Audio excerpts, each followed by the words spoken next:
embarcar numa jornada. Uma jornada que eu entendo para muita gente será um divisor de águas na sua visão de quem Deus é. Para muita gente será apenas um reforço do que já se crê sobre Deus. E para outros, talvez seja o início de uma grande luta. Porque quando nós afirmamos a soberania absoluta de Deus, a soberania absoluta de Deus, geralmente nós temos duas reações. A primeira delas é a de regozijo. E esta primeira, ela não é tão natural assim para o ser humano. Ao contrário, a reação de regozijo diante da soberania de Deus é fruto do novo nascimento, é obra da graça de Deus. Porque o coração natural do ser humano não aceita a soberania de Deus, recusa a soberania de Deus. E para conviver com a soberania de Deus, muitos, até bem intencionadamente, redefinem soberania. E por isso, eu entendo, esta série no livro de Jó, ela será, em primeiro lugar, uma reafirmação que produzirá regozijo no coração de muita gente. Em segundo lugar, será o início de uma grande luta para se compreender isso. E em terceiro lugar, será para alguns um grande espanto. Eu diria até um sentimento inicial de raiva, talvez. Então eu sei que eu estou pisando em terreno delicado, para dizermos o mínimo. Mas é a mais absoluta verdade o que nós vamos tratar nesses dias. E minha intenção é, ao longo do mês de agosto, nos 5 domingos que teremos, inclusive domingo que vem, Dia dos Pais, pela manhã, tratar do livro de Jó. E os irmãos vão entender como nós faremos isso na medida que andarmos. Hoje cedo, eu quero chamar sua atenção para o que Tiago, o apóstolo, escreveu. Tiago, capítulo 5, versículos 10 e 11. Eu quero chamar sua atenção para o exemplo de Jó. O exemplo de Jó. E eu peço que você tenha paciência, porque não vai ser um sermão curtinho. Não tem sido. Nós não temos tido escola bíblica e eu estou adorando essa desculpa para pregar 1h e 10. Então relaxa, fique tranquilo. Eu sei que esses bancos aí são duros. Se vocês quiserem puxar uma campanha para a gente botar uns estofados aí, o irmão Júlio está lá e disse que já vai doar 100 mil reais para começar a campanha. O Itamar vai dar mais 100. Pronto, já dá para fazer o templo. Tiago 5, de 10 a 11. Irmãos, tenham os profetas que falaram em nome do Senhor como exemplo de paciência diante do sofrimento. Como vocês sabem, nós consideramos felizes ou são bem-aventurados aqueles que mostram perseverança. Então tenham como exemplo de paciência diante do sofrimento os profetas que falaram em nome de Deus. Por quê?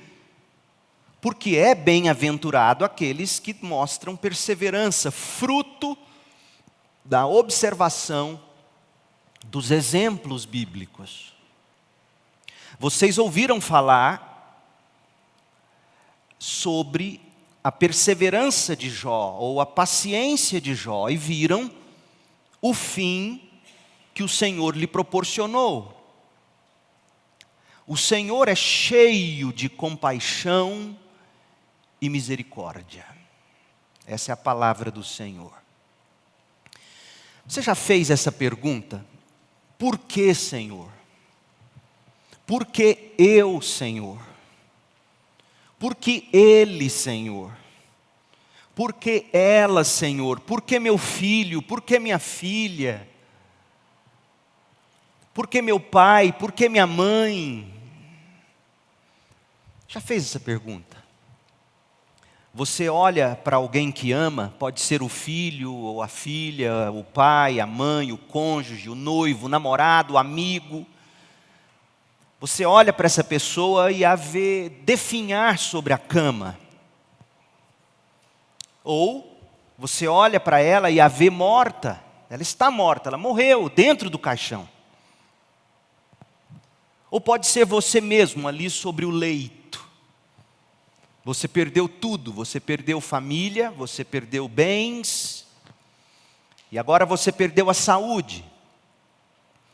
Então você se vê, ou você assiste alguém que você ama, ir ficando fraco, magro, abatido, emagrecendo até secar. E com dores, muitas dores.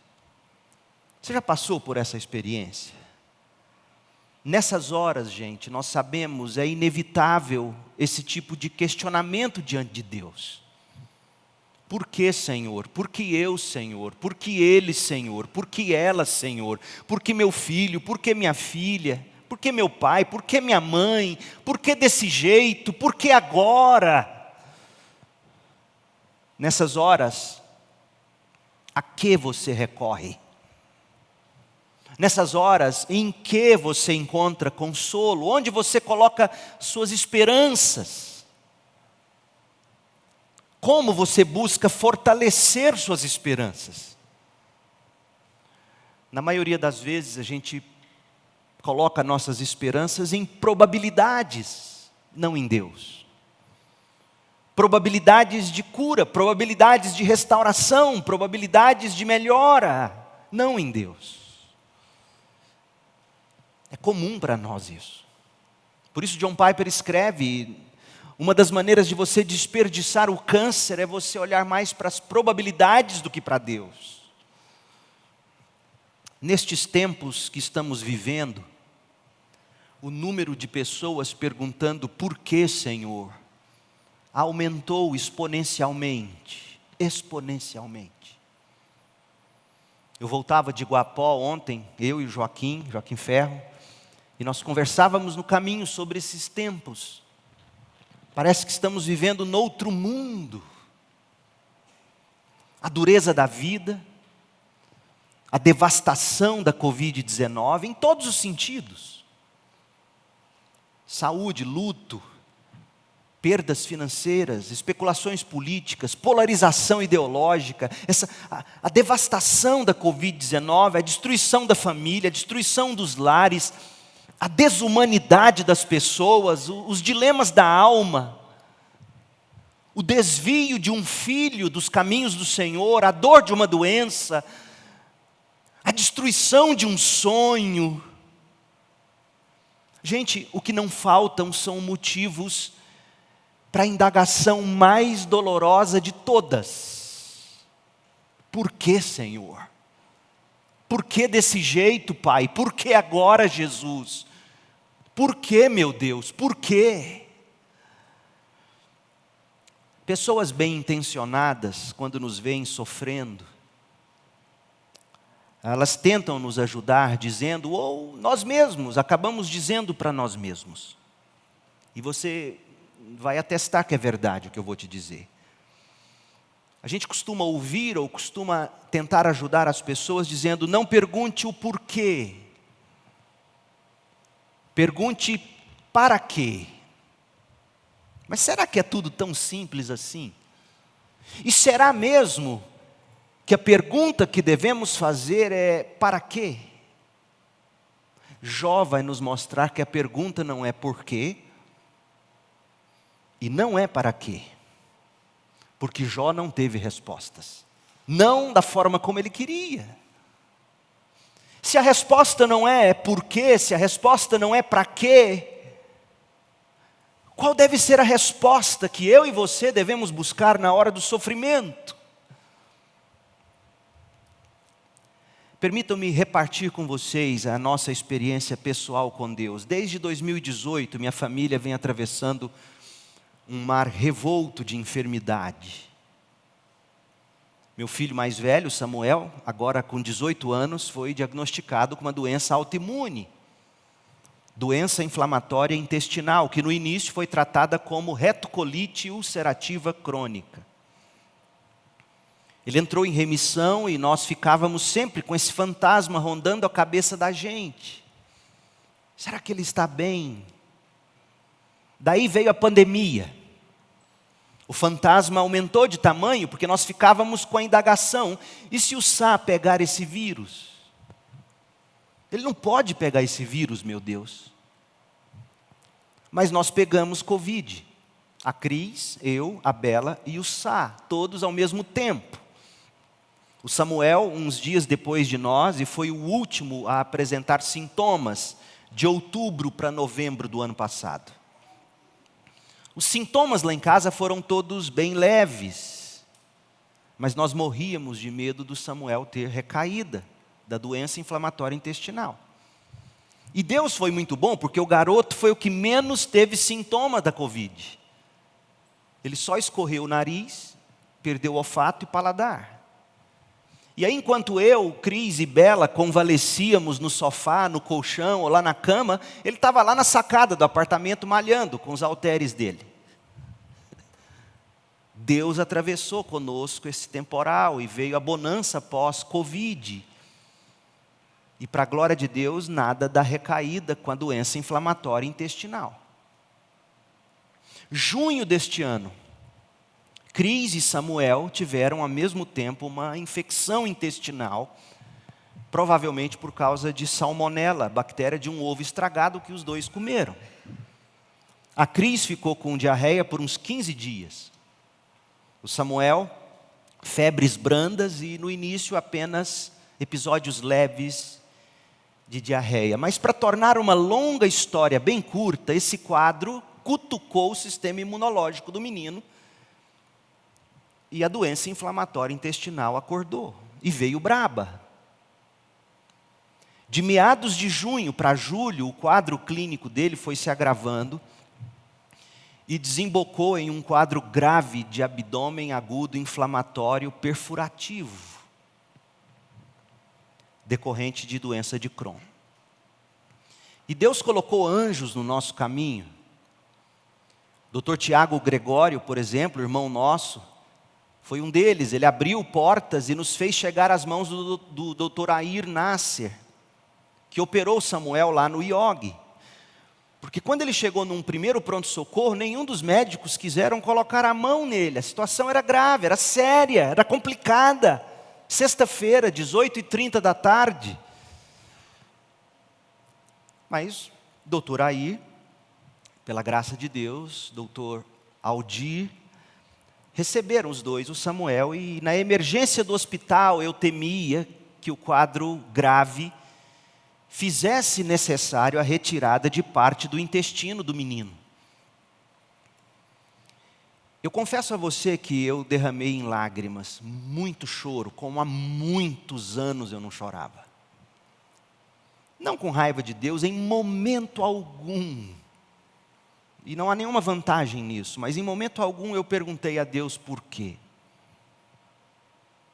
A única coisa que eu pedia era: Deus, não deixa cortar o menino, não deixa arrancar o intestino dele. Tão novinho, não deixa. E eu desabei em lágrimas. Deus, que não seja necessário retirar, cortar alguma coisa do meu filho. Livra-o disso, conduz as mãos desse médico. Graças ao bom Deus e à competência do médico, não foi necessário qualquer extração. Mas eu já disse aqui, foi preciso mais de 15 litros de soro para lavarem as entranhas do menino e retiraram mais de 3 litros de pus e de secreção abdominal que estavam colecionadas em pelo menos 5 partes da barriga. A cirurgia toda demorou 3 horas mais ou menos. Ele foi para o quarto. Ficou 16 dias com nutrição parenteral, soro, antibióticos, corticoide na veia. Ele perdeu 19 quilos. Você é capaz de imaginar como é duro para um pai e uma mãe assistirem a tudo isso impotentes. Todo mundo sabe o que é sofrer, mas eu digo sem medo de exagerar. Você não sabe o que é sofrer até ver um filho sofrer. Ainda mais quando o menino é tão jovem. Fez 18 anos no dia da alta hospitalar, no dia 25 de julho. E olhe a cristocidência. Ele saiu do hospital no dia 25 de julho, às 9h40 da manhã. 18 anos atrás, ele nascia às 9h40 da manhã. Olha como Deus faz. No momento, hoje, nós terminamos uma bateria de exames para a gente dar os próximos passos no tratamento dele, os quais serão com imunobiológicos, acompanhamento nutricional e outras coisas mais. Esse furacão, graças a Deus, por hora parece estar sob controle. Ficaram apenas os destroços, a poeira e as coisas para reconstruir. E como diz o salmista, em muitos momentos, nós temos semeado com lágrimas, mas certos de que colheremos com alegria e cânticos nos lábios os feixes dessa semeadura de dor. Nessa recente investigação, a ressonância magnética, como eu disse no início do culto, revelou coleções abdominais, resquícios provavelmente daquele primeiro quadro. Até porque não fez nem uma semana ainda que ele tomou alta. Hoje está fazendo uma semana que ele recebeu alta. E as imagens não revelam perfuração, fístula ou coisa do tipo. Ao que tudo indica, sequela ainda. E ontem o Samuel apresentou uma febrícula, 37,9, máximo 38, que já é febre. E graças a Deus os intestinos funcionando normalmente, as fezes rígidas, enfim. Para mim tem sido uma alegria ver vaso sanitário cheio de cocô duro todo dia. Coitado, tomara que ele não esteja me assistindo. E amanhã eu tentava falar com o médico, não conseguia, liguei para a doutora Adriana, nossa irmã aqui, que conseguiu falar com o doutor Air. Aliás, ela nos indicou o Air lá no início do tratamento do Samuel. E o doutor Air hoje nos escreveu, ele não conseguiu acessar as imagens lá no IOG, e aí amanhã de manhã ele vai ser internado para começar antibióticos, e ele deve tentar o tratamento mais convencional possível, reduzir isso com antibióticos, ou uma punção, ou, em último caso, a abertura, apenas para drenar esse líquido, eu espero. Mas eu confesso a você o seguinte, e eu sei que Cris diria a mesma coisa se ela estivesse aqui comigo. O que me sustenta é a soberania absoluta de Deus, a certeza. Não de que Deus apenas permite, mas de que Deus assim quis que fosse. É nisso que eu me agarro nessas horas. E a pergunta que eu te faço é: em que se agarrar em meio a tempestades como essas? Por mais que você lute e nade contra as ondas de incredulidade, lá no fundo fica a indagação: por que, Senhor? Por que ele, Senhor? Por que tão jovem, meu Deus? Por que desse jeito, Pai? Por que agora, nesse momento da vida dele, da vida dela? E por aí vai. Disse a vocês, não foi o meu caso, não tem sido, mas eu sei que é assim na maioria dos casos. A que um pai, a que uma mãe devem se agarrar quando chega o temporal? Em que você deve se agarrar se você é pego assim no meio de um furacão como esses? Como enfrentar as indagações do coração? Como enfrentar as setas do diabo nessas horas de escuridão? Porque o diabo ataca nessas horas. O diabo, ele metralha a gente com dúvidas. Isso ele faz. Com medos, com pavores. Em alguns casos, ele atira com pensamentos blasfemos na mente do crente. Olha o que o diabo é capaz de fazer numa hora dessas. Salmo 116, verso 3. Olha o que o diabo faz numa hora como essa. O salmista diz, Salmo 116, 3, a morte me envolveu com suas cordas, e os terrores da sepultura me dominaram. Sentimento de morte, sentimento de que a morte colocou sua mão fria sobre meu corpo. Os terrores da sepultura me dominaram, eu não via outra coisa senão sofrimento e tristeza. É isso que o diabo faz numa hora como essas. Douglas Gresham, ele escreveu a introdução de um grande livro de C.S. Lewis, chamado A Anatomia de uma Dor, um luto em observação. C.S. Lewis escreveu esse livro quando sua esposa Joy faleceu. Helen Joy faleceu de câncer.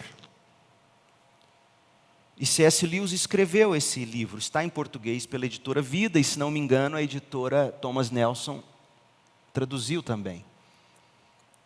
É um excelente livro, onde ele abre o coração, falando sobre a experiência dele com o luto. E na introdução do livro, Douglas Gresham, ele diz assim, abre aspas, este diário, que é o livro de Lewis, é o diário de um homem que se desnuda emocionalmente em seu próprio Getsemane. Trata da agonia e do vazio de uma dor. A morte de Joy, esposa de Lewis.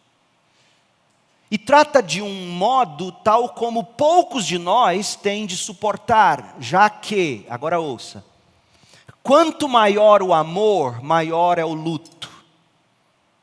E escute essa agora. E quanto mais profunda a fé, mais ferozmente Satanás toma de assalto sua fortaleza. Quanto mais profunda a sua fé, mais Satanás te ataca com sensações de morte, medos e temores, como o salmista descreve no Salmo 116, verso 3. E a única coisa capaz de te ancorar e de sustentar você e de te fortalecer para você prosseguir nestes momentos são as promessas da palavra de Deus, revelada na Bíblia Sagrada e iluminada pelo Espírito Santo no seu coração. Uma das coisas mais lindas que eu vi o Samuel fazer nesses 16 dias de hospital foi que no início do segundo dia do hospital ele falou, mãe, desliga essa televisão. Ele ficava com fome, tadinho. Ficava assistindo canal de comida. Aí ele falou, mãe, desliga essa televisão. E começou a ler o Senhor dos Anéis, a Bíblia. Ouvi John Piper. Ficou 15 dias no hospital sem ligar aquela maldita TV. Por quê? Porque tanta gente tenta encontrar consolo e conforto, abstraindo a mente em futilidades. Redes sociais, televisão, stories de Instagram. Nessas horas a gente encontra consolo na palavra de Deus. No meu caso, no caso da Cris, nós nos agarramos a diversos textos dos Salmos. Mas eu, Leandro, particularmente me agarrei ao livro de Jó. E dessa experiência eu entendi que seria proveitoso para vocês, rebanho que Jesus colocou sob os meus cuidados, compartilhar ao longo deste mês uma série de mensagens no livro de Jó. E que livro é o livro de Jó, meu Deus? E que desafio eu tenho de pregá-lo? Para você ter uma ideia, João Calvino, o grande reformador, sabe quantos sermões ele pregou em Jó? Num período de 14 meses. Entre 1554 e 1555, João Calvino pregou 159 sermões em Jó. Outro fato curioso, durante os anos de 1643 e 1666, quase 24 anos, o homem que antecedeu John Owen, numa igreja independente, congregacional em Londres, o nome dele era Joseph Carroll. Joseph Carroll, ao longo de 24 anos, pregou 250 sermões no livro de Jó. E no final da série, ele pediu desculpas, porque ele disse o seguinte, abre aspas, eu não consegui um entendimento tão claro de algumas passagens desse livro. E esse também pode ser o seu veredito sobre o livro de Jó. Certamente é o meu. Quem de nós, honestamente, já não leu Jó e diante de alguma passagem indagou, mas o que isso significa? É reconfortante, portanto, saber que um homem do calibre de Joseph Carroll, que participou das reuniões de Westminster, que deu à luz a confissão de fé de Westminster, esse era o calibre desse homem, e ele diz, olha, há passagens, há trechos, há pontos nesse livro que eu não tenho total clareza de entendimento. Então isso nos reconforta, mas em que pese haver sim passagens difíceis nesse livro, talvez não haja uma saga maior e mais comovente em toda a Bíblia do que a que se desenrola aqui, a história de Jó e do seu sofrimento. E todos nós podemos nos identificar em algum grau com a história de Jó, sobretudo com os momentos de, ouça a palavra que eu vou usar de propósito, os momentos de impaciência de Jó. Alto lá, pastor, alguém pode exclamar. Todo mundo sabe que Jó foi um homem paciente. E o Senhor está falando de momentos de impaciência de Jó. Ora, pastor, nós lemos em Tiago 5, verso 11, que o caráter de Jó era um caráter de paciência. De fato, a versão da Bíblia Almeida, revista e atualizada, traduz assim, Tiago 5, verso 11. Tendes ouvido da paciência de Jó. Então, pastor, a Bíblia diz, Jó era um homem paciente. Como é que o senhor fala de momentos de impaciência?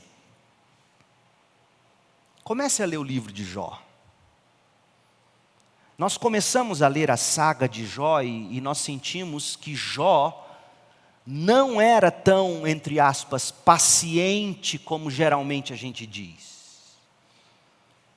A gente costuma dizer assim, fulano tem uma paciência de Jó. Ou seja, o que você diz quando você diz, fulano tem uma paciência de Jó, fulana tem uma paciência de Jó? Você está dizendo que aquela pessoa nunca explode, nunca extrapola, nunca extravasa, não é verdade? Não é assim que a gente concebe a palavra paciência. É sinônimo de não explodir, de não extrapolar, de não exasperar. É sinônimo de passividade. Mas à medida que a gente progride na leitura do livro de Jó, a gente descobre que Jó ia ficando cada vez mais impaciente. Quando ele abre a boca para desabafar, já no início, ele expressa o desejo de nem ter nascido. Ele praticamente amaldiçoou o dia do nascimento para não ter que passar por todo aquele sofrimento. Na cabeça dele, se ele não tivesse nascido, ele não teria sofrido, e ele não queria sofrer daquele jeito. E aí você pode dizer, então, pastor, o senhor está dizendo que o apóstolo Tiago se contradiz quando ele diz, tendes ouvido da paciência de Jó? Não, de forma nenhuma. A Bíblia não se contradiz, jamais. Eis o que eu quero dizer, preste bastante atenção. A questão toda se explica pelo sentimento que nós comumente damos à palavra paciência, em relação ao seu significado real no nosso vernáculo e também no original grego. Ouça, paciência, gente, não significa inércia, não significa imobilidade, não significa inatividade. Paciência significa perseverança, persistência, resiliência. Paciência é a característica da pessoa que não se desvia do seu propósito de fé, de sua lealdade a Deus e da vida piedosa.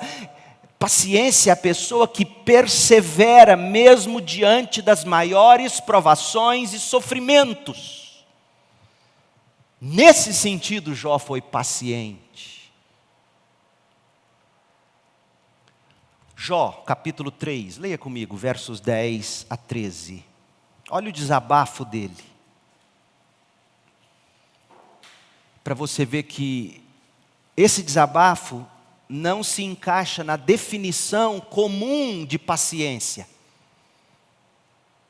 Então, quando você diz, fulano tem paciência de Jó, e quando você imagina Jó paciente, nunca mais imagine um Jó inerte. Olha o que ele diz, verso 10 do capítulo 3. Amaldiçoado seja esse dia, por não fechar o ventre de minha mãe. Ouça, ele não amaldiçoa Deus. Ele amaldiçoa o dia, por permitir que eu nascesse, para presenciar todo esse sofrimento. Ele preferia não ter nascido para não ter que sofrer, é isso que ele está dizendo. Por que eu não nasci morto? Por que não morri ao sair do ventre? Por que me deitaram no colo de minha mãe? Por que ela me amamentou no seio? Se eu tivesse morrido ao nascer, agora estaria em paz, sim, dormiria e repousaria. Esse Jó é o mesmo que disse o que disse no capítulo 1. Ouça o capítulo 1, verso 20.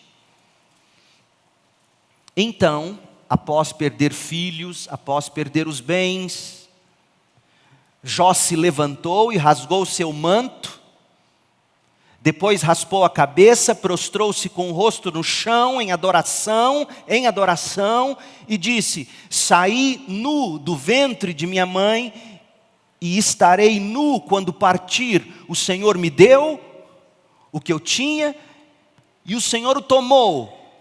Louvado seja o nome do Senhor. Em tudo isso Jó não pecou, nem culpou Deus.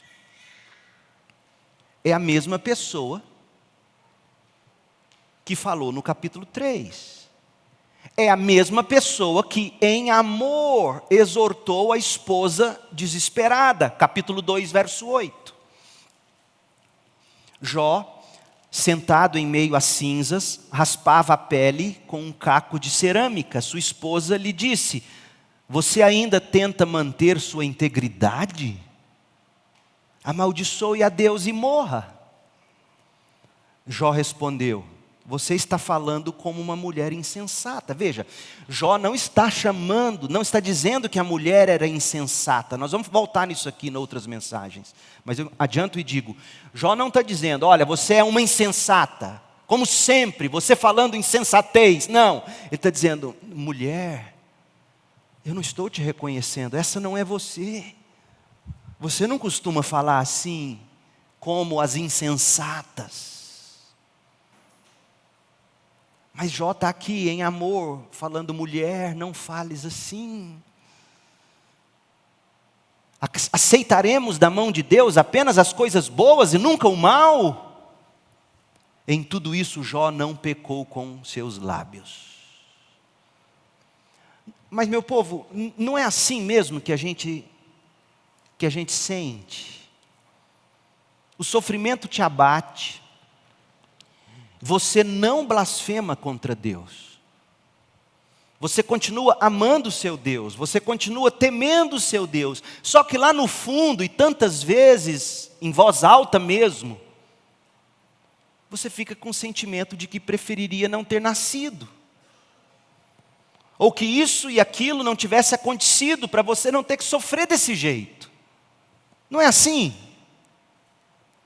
Tantas vezes você debate com Deus em fé, e eu até criei uma expressão, você é impacientemente perseverante, como Jó. Gente, e talvez seja por isso, ou por perceber que é assim mesmo, que a NVT, a nova versão transformadora, a NVI, nova versão internacional, não traduziram o substantivo hupomone como paciência, da forma como está na Almeida Revista Atualizada. A NVT não traduziu como paciência, traduziu como perseverança. Porque talvez os tradutores entendam que a ideia de paciência na cabeça do brasileiro hoje é a ideia de alguém que fica ali imóvel. Quando a ideia de fato é de perseverar, é ser curvado, é ser dobrado, mas a resiliência faz você voltar ao normal. E aí a NVT traduz, volta para Tiago 5, verso 11. Como vocês sabem, nós consideramos felizes aqueles que mostram perseverança. Vocês ouviram falar sobre, não é paciência que ele usa. Vocês ouviram falar sobre a perseverança de Jó. Então, o que é perseverança? Que tipo de perseverança foi a de Jó? Perseverança é firmeza em meio ao temporal. Firmeza. Você já viu um bambuzal, não já? Eu amo bambuzais, acho lindo, mas é perigoso. Dizem que ali nos bambuzais muitas cobras podem se alojar, mas bambuzal é lindo. Aquela palha no chão, você deitar ali, aquele vento, e os bambus são as coisas mais lindas, porque eu fui criado aqui numa chácara de um padrinho meu, do meu padrinho, hoje é lotes, casas no Garavelo. Fui criado ali, bambuzais, coisas mais lindas, de tarde, gente brincando de bang-bang. Naquela época, criança podia ter revólver de espoleta, era a melhor coisa do mundo. Eu matava meu primo, ele me matava, e a gente se amava, e nenhum de nós virou bandido. E o vento batia forte nos bambus. E os bambus iam, e eles estalavam, porque era um riçando no outro, encurvava, e em pé. Isso é perseverança. O vento bate em você, você vai de um lado para o outro, você chia. Quem já ouviu o bambuzal chiar? O resto não sabe o que é viver. Procure um bambuzal. Procure um bambuzal no dia de vento e escute. Esse é Jó, em pé, forte, mas chiando. Olha o que diz Tiago 5,11 na versão Almeida Revista Atualizada.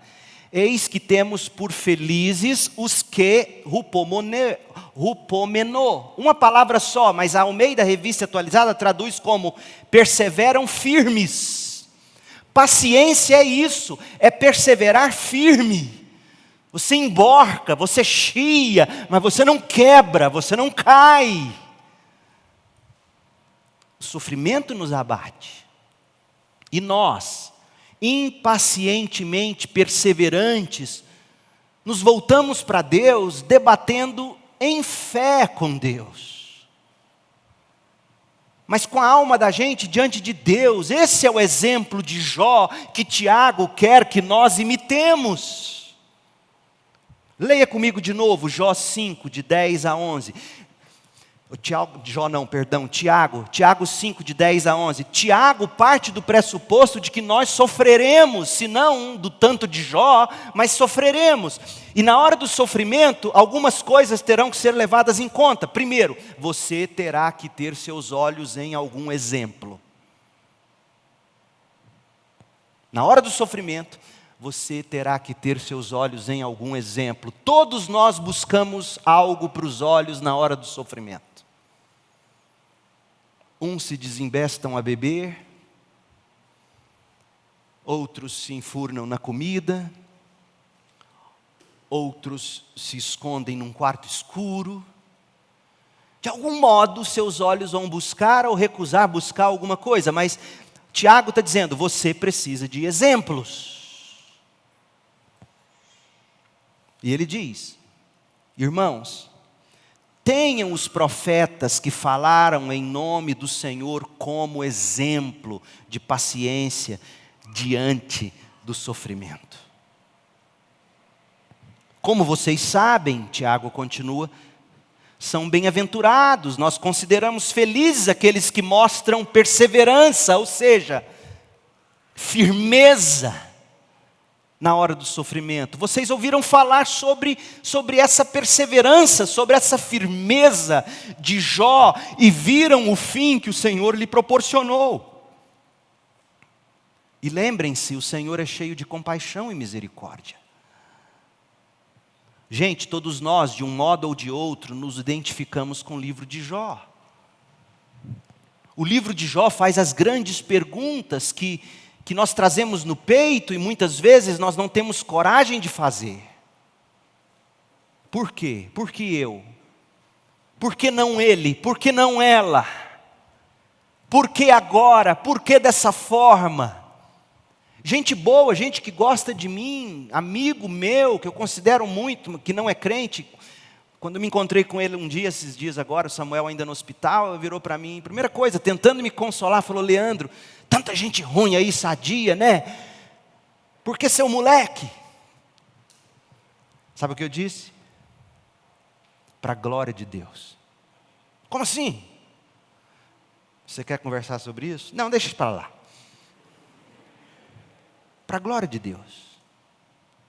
Perguntas do tipo, por que eu, por que ele, por que ela, por que não outro, por que agora, por que dessa forma, por que coisas ruins acontecem com pessoas boas? Jó é para todos aqueles que trazem consigo esse tipo de pergunta difícil e que não têm coragem de fazê-las. E eu repito, não é que Jó vai nos responder da forma como nós desejamos. Porque você vai ver, leia o livro, comece a lê-lo hoje. E você vai descobrir, vai lendo, e espera até Deus começar a falar. Deus começa a falar e Deus não responde Jó. Deus não dá respostas do jeito que Jó queria tê-las. Mas o livro vai revelar para nós que o propósito supremo na vida. Veja, quando você sofre, a pergunta que tem que ter resposta não é por quê e não é para quê. Quem te falar isso de novo, em amor, diga, cala a boca. Não é por quê, não é para quê. A resposta é, quem é meu Deus? Foi isso que Jó descobriu. Jó 42, verso 1. Abra e veja. Depois de Deus falar a Jó um monte de coisas, que nós voltaremos a isso ainda, Deus permitindo. Olha a reação de Jó. Jó não diz, agora eu entendi. Agora eu sei para quê. Agora eu sei por quê. Agora eu sei para quê. Não. Jó diz, agora eu sei quem. Jó 42, 1. Então Jó respondeu ao Senhor: sei que podes fazer todas as coisas, e ninguém pode frustrar teus planos. O Senhor perguntou a mim: quem é esse que com tanta ignorância questiona minha sabedoria? Sou eu, disse Jó. Falei de coisas de que eu não entendia, coisas maravilhosas demais que eu não conhecia. Disseste, ouça e eu falarei, eu lhe farei algumas perguntas e você responderá. Antes, Senhor, eu só te conhecia de ouvir falar. Agora eu te vi com meus próprios olhos. Eu te vi. Veja, ele diz no verso 4. Ele diz, o Senhor disse a mim para eu fazer perguntas. E o Senhor disse a mim que responderia. Mas o verso 5, Jó não diz que ele sabe o porquê e ele sabe o para quê. Jó diz, agora eu sei quem. Antes eu só te conhecia de ouvir falar, agora eu te vi com meus próprios olhos. retiro tudo o que disse, e me sento arrependido no pó e nas cinzas. Meu povo, o que se aprende lendo Jó? O que se aprende? O que se aprende é que na hora do sofrimento, a pergunta que devemos fazer não é por quê, não é para quê, é quem? Quem é o meu Deus? O sofrimento não nos aponta para as causas ou para as razões do sofrimento. O sofrimento nos aponta para Deus. Por isso que na hora do sofrimento, alguns blasfemam, porque não aceitam Deus fazer o que está fazendo. Eliú, que é o quarto amigo de Jó, Eliú, ele diz em Jó 36, abra lá e veja, e aqui ele diz corretamente. Aqui ele diz para que serve o sofrimento. E talvez daqui, desse versículo, tenha saído a expressão de C.S. Lewis, que diz que o sofrimento é o megafone de Deus, chamando você para Deus. A expressão comum que a gente usa é aquela, não vem pelo amor, vem pela dor. Olha Jó 36, o que Eliú diz, verso 13. Pois os ímpios são cheios de ressentimento, mesmo quando Deus os castiga. Eles não clamam por socorro, os ímpios, eles blasfemam. E Deus está castigando, não no sentido de machucar. Castigo na Bíblia é sinônimo de disciplina. Aqui principalmente. Deus está disciplinando, mas eles não clamam por socorro. Morrem em plena juventude, depois de desperdiçar a vida em imoralidade. Quantos jovens sadios fazendo isso? Desperdiçando saúde e vida na imoralidade. Te digo com o coração sangrando. Eu prefiro perder um filho para o crente do que um filho sadio para as coisas desse mundo. Deus sabe que o que eu digo é verdade. Morrem em plena juventude, depois de desperdiçar a vida em imoralidade. Verso 15. Mas, por meio do sofrimento, Deus livra os que sofrem. E por meio da adversidade, captura sua atenção. É isso que o sofrimento faz. Para o piedoso, para o crente, para o justo. Captura sua atenção. Faz com que ele desmame desse mundo, do Instagram, dessa vida, dessas coisas. E ele volta para Deus seus olhos e diz, tu és minha única porção. Então ver a glória de Deus é o fim supremo desta vida e da vida por vir. Aliás, gente, a vida eterna e abundante consiste em que se veja e se desfrute a glória de Deus na face de Cristo. O resultado de nascer de novo é ver a glória de Deus em Cristo. João 3, verso 3. Se você não nascer de novo, você não verá o reino dos céus, que é a glória de Cristo. Quem nasce de novo enxerga, e o sofrimento tantas vezes é essa lente de correção que restaura a nossa visão míope, que não enxerga Deus, como Eliú diz em Jó 36, 15, o sofrimento faz com que Deus obtenha nossa atenção. Então uma das coisas que eu mais peço pelo meu filho na hora do sofrimento dele é, Deus, o Senhor pode nem curá-lo, mas não deixe ele perder a fé e a esperança no Senhor. Ver a glória de Cristo.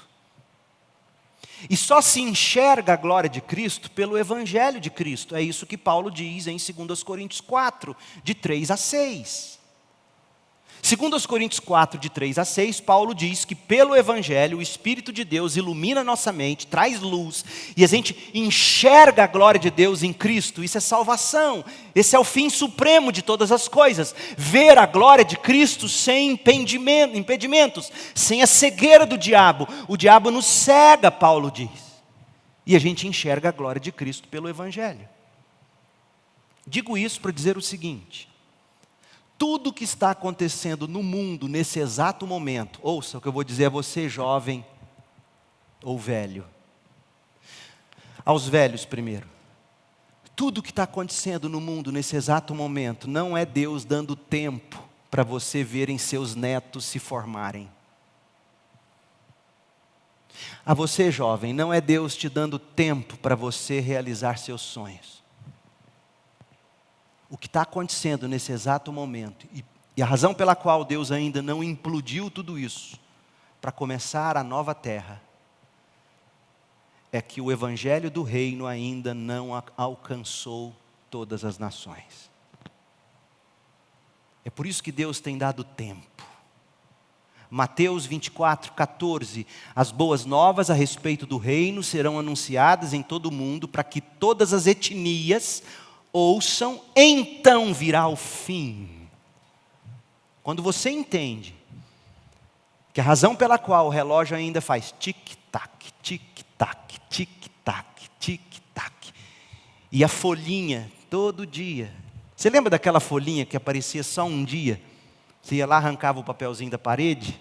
Vocês não lembram disso, é muito novo. Os mais velhos lembram. Acho que foi o pai do Júlio que inventou isso, na época de Noé.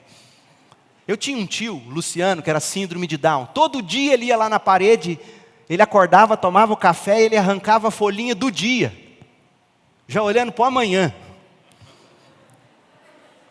Teve um dia que ele arrancou 2, lembra até hoje, ele ficou encafifado, tentando colar para ele arrancar do dia anterior, aquele rolo. Deus ainda faz o relógio fazer tic-tac, tic-tac, folhinhas virarem e virarem. Não é para você ter tempo bastante para ver neto, não é para você ter tempo bastante para realizar seus sonhos, é porque o evangelho ainda não chegou em todas as etnias, para que por ele, na iluminação do Espírito, todos os eleitos de Deus vejam a glória de Cristo. Essa é a razão de ainda estarmos aqui. Então não importa se você vai aos 8 ou aos 80 encontrar com o Salvador. E o livro de Jó nos mostra isso.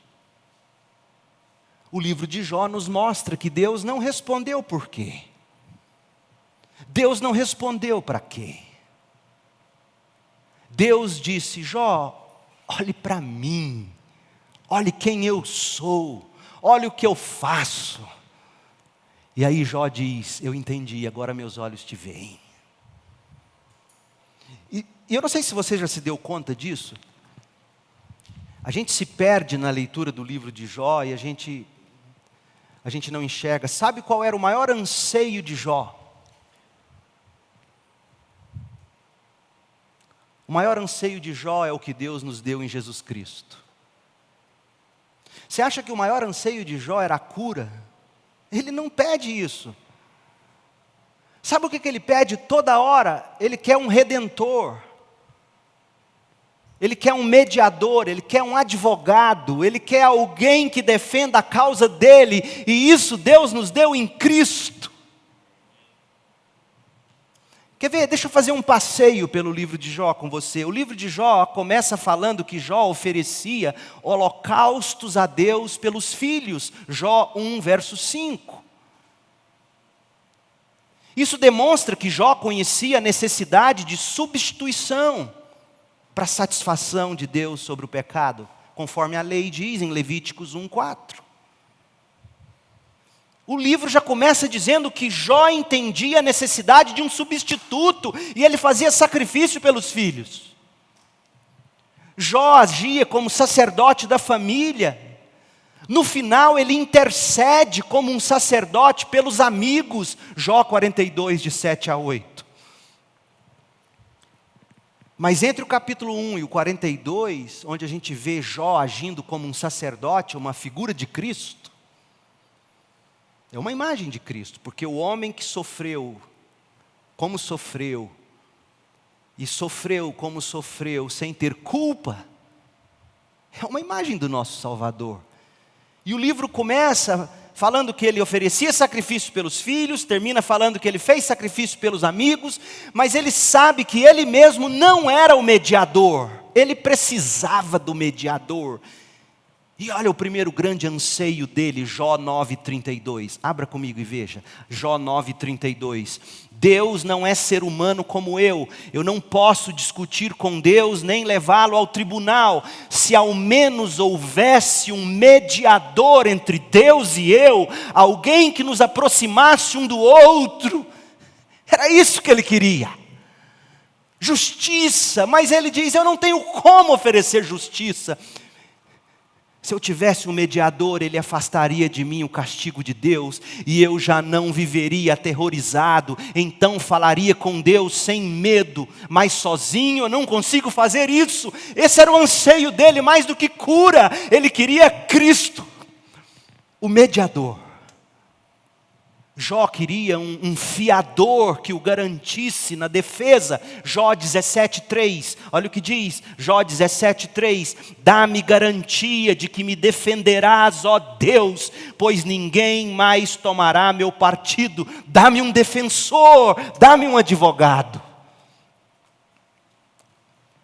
Jó confiava nessa testemunha celestial. Olha o capítulo 16, Jó 16,18, ó terra, não esconda meu sangue, não permita que meu clamor permaneça oculto.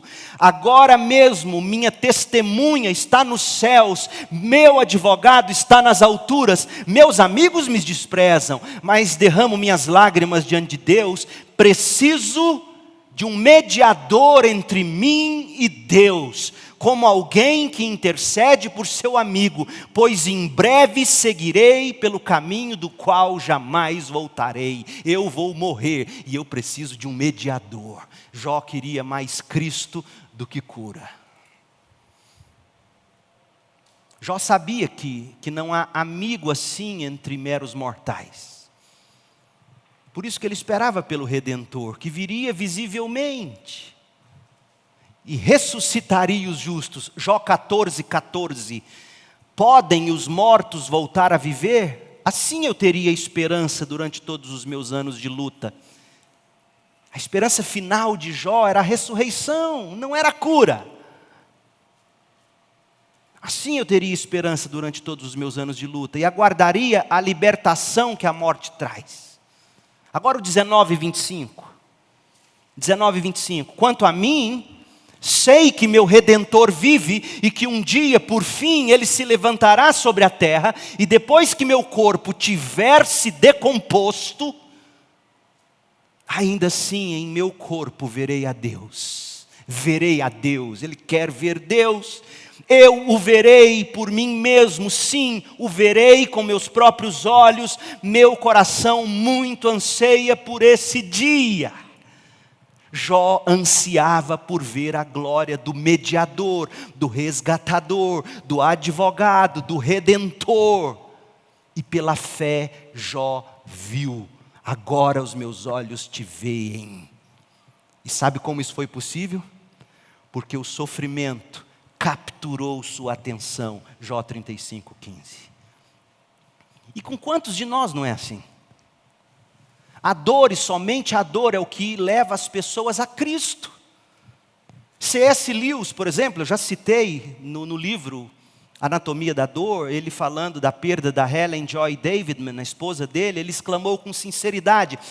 Ele está falando do que traria consolo para ele, uma vez que ele já não tinha mais a amada do seu lado. E alguns se consolam vendo fotografias. E para mim, na hora do sofrimento, a única coisa que eu não quero ver é fotografia de quem eu amo sofrendo. E eu achava que eu era esquisito, até o dia que eu li isso aqui. Olha o que ele diz, Lewis, na hora do sofrimento: necessito de Cristo, não de algo que se pareça com Cristo, uma imagem, uma foto. Eu quero a minha esposa, não algo que seja como a esposa. Uma fotografia realmente boa pode tornar-se no final uma armadilha, algo deprimente e um verdadeiro obstáculo.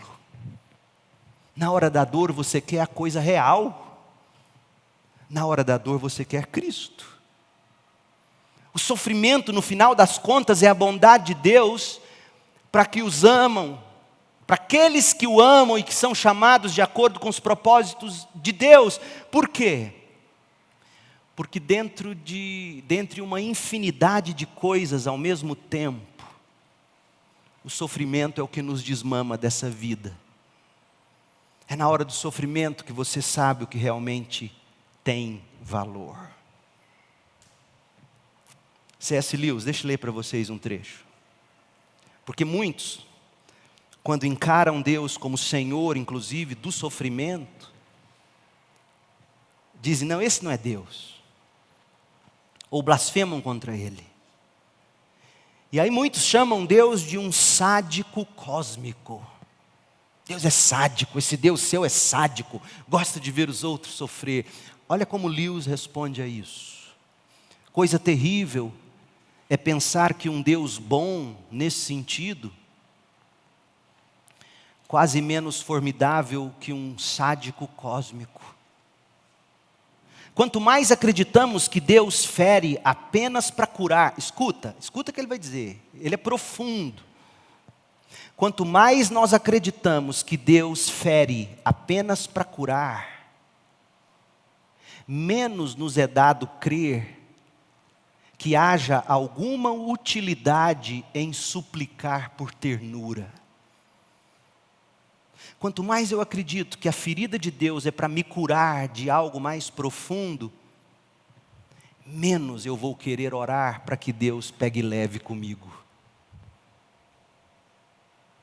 Olha o que ele diz, um homem cruel, não é o caso de Deus, um homem cruel pode ser subornado, pode cansar-se de seu esporte imoral, pode ter um acesso temporário de bondade, como os alcoólatras têm acessos de sobriedade.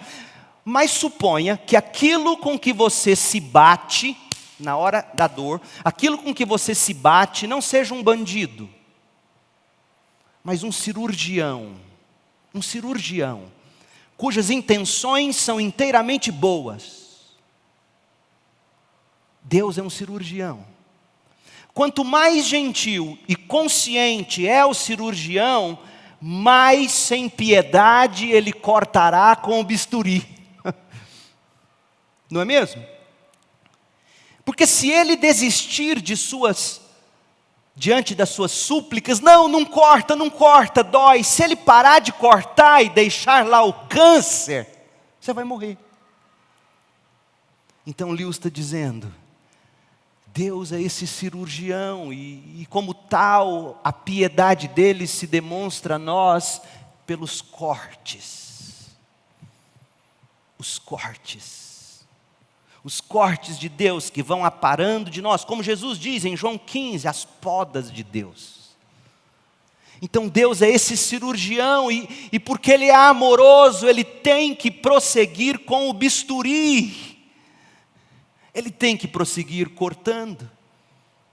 A dor e o sofrimento de Jó foram o bisturi nas mãos de Deus, que cortou fora de Jó tudo aquilo que impedia Jó de ver Deus de fato.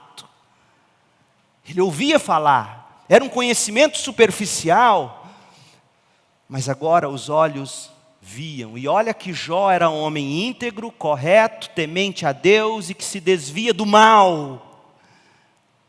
Como Jesus diz em João 15. Se você ainda der frutos, Ele te poda para você dar ainda mais. Jonathan Stonewall foi um soldado na Guerra de Sucessão Americana. E aos 30 anos de idade, ele perdeu a mulher dele no parto. A mulher deu à luz ao filhinho deles, o filho nasceu morto. Horas depois, a mulher entrou numa hemorragia, sangrou até morrer. O apelido dele era Stonewall, de pedra. Stonewall, muro de pedra, ele era um homem forte. E aí você descobre qual era o segredo desse homem forte. Pelo que ele escreve à sua irmã Laura, que não era crente. Esse homem tinha acabado de perder o filho no parto, e a mulher sangra até morrer. Ele escreve assim: Fui chamado a passar pelas águas profundas da aflição, mas tudo ficou satisfatório. O Senhor dá e o Senhor tira, bendito seja o nome do Senhor. É sua vontade que minha querida esposa e filho não fiquem mais comigo. E como é sua vontade e sua santa vontade, estou perfeitamente reconciliado com o triste luto, embora eu lamente profundamente minha perda. Minha querida Ellie deu seu último suspiro na noite de domingo, o mesmo dia em que a criança nasceu morta. Oh, os consolos da fé! Posso me submeter de boa vontade a qualquer coisa, Deus me fortalece. Oh, minha irmã Laura, gostaria que você pudesse tê-lo como seu Deus, embora toda a natureza para mim esteja, neste momento, eclipsada. Tenho alegria em saber que Deus não retém nada de bom para aqueles que o amam e guardam seus mandamentos, e Ele vai tornar esta triste perda para o bem. Dias mais tarde ele escreveu outra carta para a irmã, e ele disse: a esposa fez uma visita gloriosa através de um portal sombrio. Aguardo com alegria o dia em que me juntarei a ela. A fé é tudo o que desejo que seja. Estou reconciliado com minha perda e tenho alegria na esperança de uma futura reunião, quando os perversos deixarão de tremer e os prostrados estarão descansando. Essa é a esperança do crente. Jonathan Edwards morreu aos 55 anos. Na história da Universidade de Princeton, ele foi o terceiro presidente. E eles tinham lançado campanha das vacinas contra a varíola. E ele então, havia naquela época, já como hoje, relutância de se tomar a vacina, e ele falou: eu vou tomar a vacina. E ao que tudo indica, pelo que se lê, deram uma dose excessiva para ele, ele foi acometido de uma febre muito forte, ele morreu. E a mulher dele, uma mulher de fé, Sarah Edwards, escreveu um bilhete para uma das filhas para contar da morte do pai. E eis o que a viúva de Edwards escreveu: minha filha, minha querida filha, o que eu devo dizer? Um Deus santo e bom nos cobriu com uma nuvem negra. O Senhor fez isso. Não foi a vacina. O Senhor fez isso. Ele me fez adorar sua bondade, a qual nos permitiu ter Edwards conosco por tanto tempo. Mas meu Deus vive, e Ele tem meu coração. Oh, que legado meu marido e seu pai nos deixou. Somos todos dados a Deus, e lá estou eu e adoro estar. Sua sempre carinhosa mãe, Sarah Edwards. Jó teria dito a mesma coisa. E é por isso que Tiago chama a nossa atenção para o exemplo de Jó. Nós precisamos de Jó, meu povo, na hora do sofrimento. Nós não precisamos de um tipo de doutrina ou teologia que diz: Deus não quis assim, foi vontade dele, permissiva, e Deus então ele apenas chora com você na hora da dor. Um Deus assim não é Deus. Nós precisamos do exemplo de Jó, que se curvou à sabedoria e à soberania de Deus. Jó exalta a sabedoria de Deus no capítulo 28. Jó reconhece a sabedoria de Deus. Jó se curva à soberania de Deus. A saga de Jó é a saga de que mais precisamos nesse momento da vida, mais do que da história da viúva negra, que acabou de ser lançada e a atriz já está processando, porque não ganhou o tanto que ela queria ganhar. A gente precisa da saga de Jó, porque a saga de Jó nos revela a sabedoria e a bondade de Deus no sofrimento e na busca dos santos. Sendo assim, os próximos capítulos, nós teremos pelo menos 7 mensagens. Primeira, a seguir, hoje à noite, uma introdução ao livro. Nós vamos ver autor do livro, local onde foi escrito, época, veremos o livro como um todo e faremos algumas aplicações. A saga de Jó, uma introdução ao livro. Domingo que vem, pela manhã, Deus permitindo, é Dia dos Pais. Nós vamos ver sobre a dedicação de Jó, Jó como exemplo de pai. Depois, o dilema de Jó. Depois, os debates de Jó. Depois, o despir de Jó. Depois, a descoberta de Jó. E, por fim, o desfecho de Jó.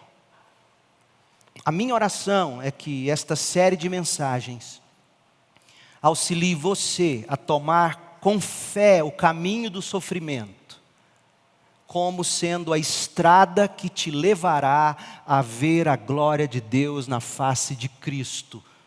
Na hora do sofrimento não é a pergunta por quê, tampouco para quê. Na hora do sofrimento é quem é meu Deus? E Jó nos ensina isso.